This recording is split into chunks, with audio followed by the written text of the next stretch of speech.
We just spent the last 2 months in China, and to say that the food was our favorite part is probably an understatement. In this video, we're gonna be taking you to some of our favorite restaurants in China, and trust us, there's a lot of them. Chinese food is arguably the most delicious food in the entire world, so grab something delicious, get comfortable, because we're gonna tell you the top places to visit in China for the best Chinese food. This list is in no particular order, but we will share our absolute favorite out of all of these restaurants at the very end, so make sure you stick around.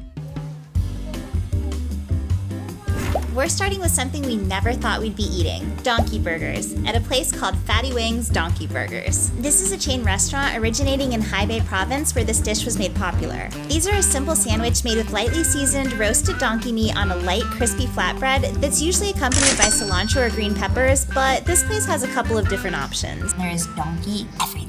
So they've got donkey burgers, the original, and then they've got the premium, and they've also got donkey soup, donkey skin soup, boiled donkey meat, there's donkey hide gelatin, fried donkey meat, and then there's a meat pot, which I assume is donkey.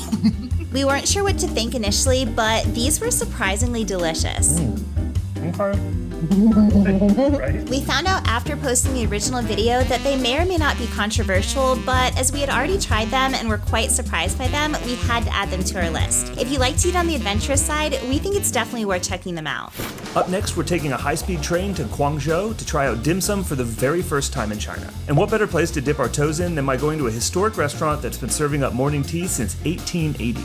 This is Tao Tao Ju, and spoiler alert, this was actually a contender for our top spot in China, but it gets even better than this, so stick around till the end. In Guangzhou, having tea or tan cha is a regular part of daily life. You'll find countless Cantonese restaurants on every street packed with families gathered around pots of tea and plates of dim sum. We ordered way too much food here, but it was totally worth it and one of the best ways to spend a drizzly morning. The top item had to be the baked barbecue pork buns, or this on-the-house dessert that our server brought us for being foreign guests. The food here was incredible, and even though every item wasn't our favorite, yeah, I don't know about this one. It's still great to try out something new. But the best part, the tea is included and it is completely bottomless. This place was fancy and packed, so we'd suggest reserving a table during peak season. We were lucky to only have a short 10-minute wait, so we used that time to examine the sea creatures and learn what a gooey duck is.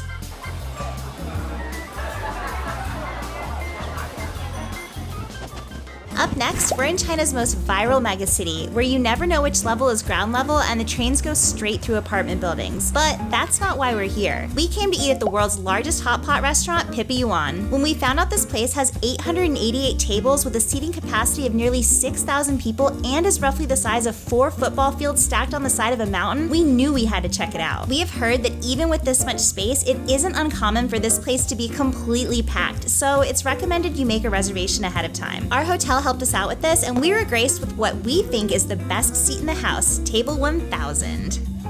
This place was impressive, and surprisingly, the hot pot was really good. If you're not familiar with Chongqing hot pot, it is spicy. And we thought we were up to the challenge, so we ordered it extra spicy. In this part of China, they use a flavor called mala, which is a combination of spices, red chilies, and Sichuan peppercorn, which adds a numbing tingle to a lot of the dishes here. It's an acquired taste, but it's one of our favorite flavors to this day. Once again, we ordered a little bit too much food. I'm starting to see a theme here, but it was hard to say no to all of the delicious offerings. All in all, the food was an 8 out of 10, but the experience was an 11. Not only was it nice just to be outside of the city, but it was really awesome that we can now say we've been to the world's largest hot pot restaurant. From one megacity to another, our next stop brings us to the most modern and bustling city of Shanghai, but we're taking a detour through a more historic side of town. Right down the street from the quirky and famous Wukong building in Shanghai's French concession is Old Jessie Restaurant, which has been serving up traditional Shanghainese dishes since 1990. There are several locations in the city, but we think the one on the Tianping Road is the one to try. It was cramped, cozy, and felt just right. There was about an hour wait, so we would advise making a reservation when you go. We tried 2 famous dishes, Shanghai-style braised pork belly and red dates with glutinous rice. Both of these dishes exceeded our expectations, and we couldn't have asked for a better place to spend the evening.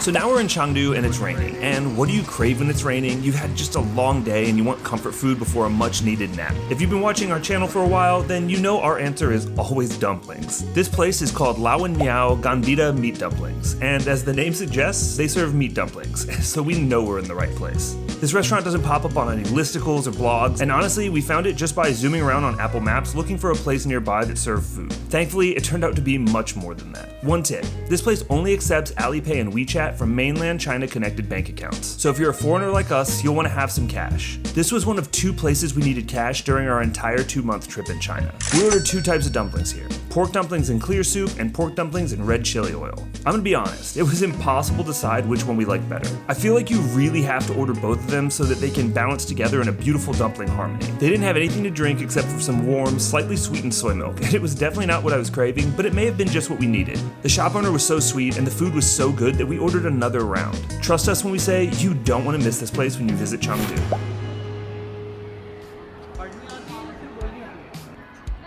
On our first night in Beijing, we met a guy named Daniel who owned a bar near our hotel. When we asked about his favorite place to eat in Beijing, he suggested Fengzhu Guesthouse Old Beijing Hot Pot Restaurant. This place is amazing. It's been around for over 40 years, serving Beijing-style hot pot, and it was our first time trying shabu shabu in China.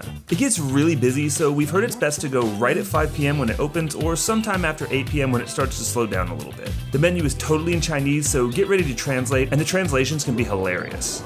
Belly blasting board, Disease bone, exploded mutton, fresh mouth grinding, explosive Dan. Luckily, the staff's incredible and they'll help make sure you get the right stuff. This is different than any hot pot experience we've had so far, as the broth is just basically water with a few herbs, which gets its flavor from the meat as you cook it. We've been told it's best to start with the meat, then do the veggies, and finally finish it up with the noodles. We ordered beef and lamb, with lamb being the more traditional way to go. Ashley preferred the beef, and luckily I preferred the lamb. They also bring you out a sesame dipping sauce, which rounds out the dish perfectly.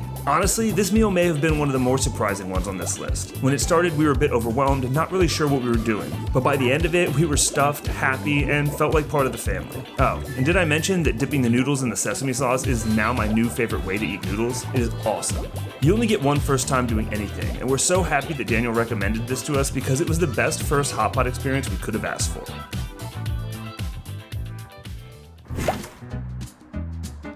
Next up is a restaurant that is both older than Ashley and younger than me, just by a year. I'm not going to tell you when this little mom and pop shop opened, but I will tell you this. Their xiaolongbao and shepherd's purse dumplings are likely the best you will ever have. If you don't already know, xiaolongbao or soup dumplings might be our favorite food on the planet. Little delicate pastries filled with juicy minced pork and warm, rich soup broth might be the single greatest culinary invention in the history of cuisine. And as we got closer to the part of China where these pockets full of happiness come from, we knew that we were going to be eating a lot of them. We ordered soup dumplings as something we never heard of, called shepherd's purse dumplings. They're apparently a mixture of pork and watercress. These might have been the best dumplings we've ever eaten. And that's saying a lot because we've had a lot of dumplings. This place is pretty chill and understated, but it is an absolute must try for anyone visiting Shanghai.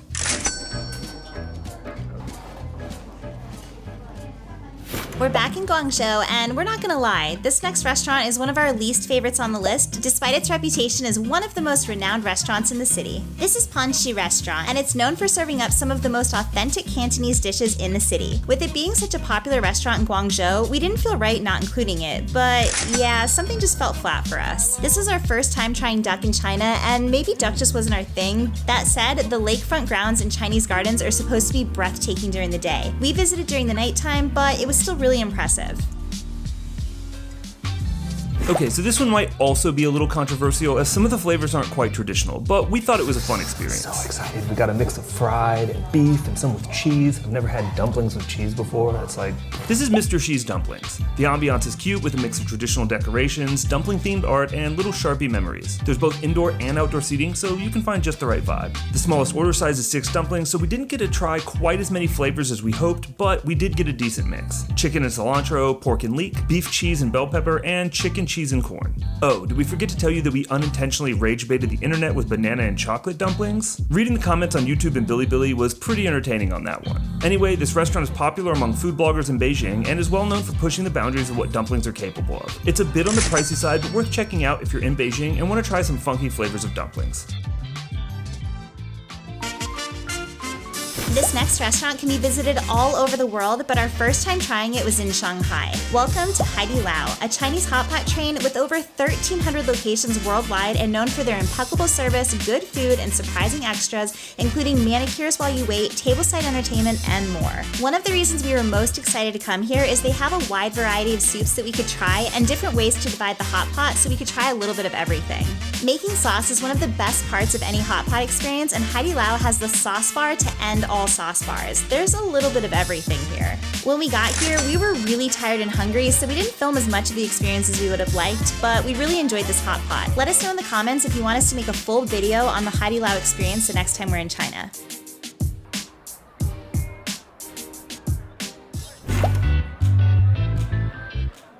We're in Beijing one last time to try Din Tai Fung, a Michelin star restaurant chain that was named one of the top 10 gourmet restaurants in the world by the New York Times. While this restaurant is arguably more expensive than local restaurants that serve better xiaolongbao for cheaper, the service, attention to detail, quality of food, and even the impressive ultra-modern bathrooms made our first meal in China feel like a worthwhile splurge. With 165 locations worldwide, you can find locations as far as America, serving up high-quality Taiwanese cuisine at a moderate price. Now, we got a little bit of flack for this place, as it was the first restaurant we tried on our first day in China back in October, but we had honestly never heard about it before, and as we were discovering, searching for food using the internet is not that easy in China if you don't have the right apps. But we knew what we were craving, surprise, it was xiaolongbao, and Din Tai Fung had it, so that's just what we did, and honestly, it was really good. We're not ones to geek out over restaurants held in high regard by a tire company, but our experience here was top tier. The beef noodle soup was full of flavor, and the soup dumplings, even though we let them cool too much, were delicious. Was it the best meal we had in China? No, but we still recommend it. So don't sleep on this place just because it's a slightly overpriced chain restaurant. If you want to have a fancy night out and you're near one, you should check it out. Sometimes places are popular for a reason. Welcome to the final recommendation on our list and our favorite restaurant in China, Nanjing Impressions. Walking into this building feels like you've been transported to another era in Chinese culinary history. From the moody lanterns and almost over-the-top decor to the live music, open-air kitchens, and staff wearing traditional dress, this was one of the coolest restaurants we've ever been to. We once again ordered way too much food, but even still, all in, we paid less than $30 for this and 2 beers. Nanjing is known for its duck, so we had to try the famous salted duck. So if you remember before, we mentioned that we weren't the biggest fans of duck, but this was different. It did weird us out a little bit that it was served at room temperature, but once we got used to it, the flavor was outstanding. Apparently, it would be way too salty if it was served warm, so that's why they let it cool before serving. Honestly, everything here was incredible, but the star of the show was the plum-braised pork ribs and the Four Seasons long beans. We could have come back and ordered the beans every night we were in Nanjing. They were that good. We read that this place was gimmicky or like the McDonald's of China, and maybe we just don't know any better, but that is not how we felt. If you're traveling to China, you should definitely visit Nanjing. And when you're in Nanjing, you have to try out Nanjing Impressions. You can thank us later. And that's it for our favorite must-try restaurants in China. From Beijing to Nanjing and everywhere in between, China's food scene honestly blew us away, and we barely even scratched the surface of it. Let us know in the comments which restaurant you would try first, or if you've been to any of these restaurants, let us know in the comments which one's your favorite. If you enjoyed this video, don't forget to hit the thumbs up down below, subscribe to the channel, and stick around. We've got way more adventures and so much more food coming your way. Thanks for watching, and we'll see you in the next one. Bye!